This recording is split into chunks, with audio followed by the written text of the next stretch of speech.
అందరికీ దీపావళి శుభాకాంక్షలు. Happy Deepavali to all. ఈరోజు మా ఇంట్లో మామిడాకులతోని తోరణాలు ఇలా డిజైన్ చేశాను. ఒక్కొక్కటి 3 ఆకులు తీసుకొని దానికి నడుమ ఒక్కొక్క పువ్వు గుచ్చుకుంటూ అలాగలాగా టై చేసి లాస్ట్కి ఒక దండలాగా పేర్చి చాలామంది చాలా రకాలుగా DIYs మామిడాకులతో తయారు చేస్తారు. నేను ఈ విధంగా తయారు చేశాను.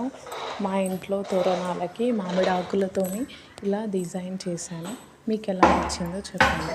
3 ఆకుల నడుమ ఒక పువ్వు గుచ్చుకుంటూ తోరణం అనేది తయారు చేశాను.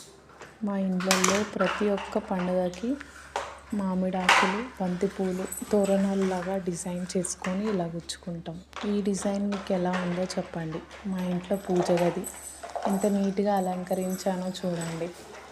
ఆకుల నడుమ దీపం షేప్లో పువ్వులని డిజైన్ చేసి ఇలా గుచ్చుకొని ఈజీ అండ్ సింప్లెస్ట్ వేగా మనం తోరణం అనేది ట్రై చేసుకొని ఇంట్లో వేసుకోవచ్చు.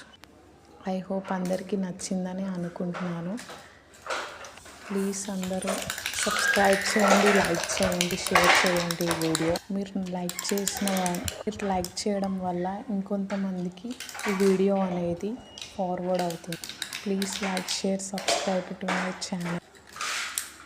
ఇలా ఈజీగా మనం డోర్లకి తోరణాలు తయారు చేయొచ్చు.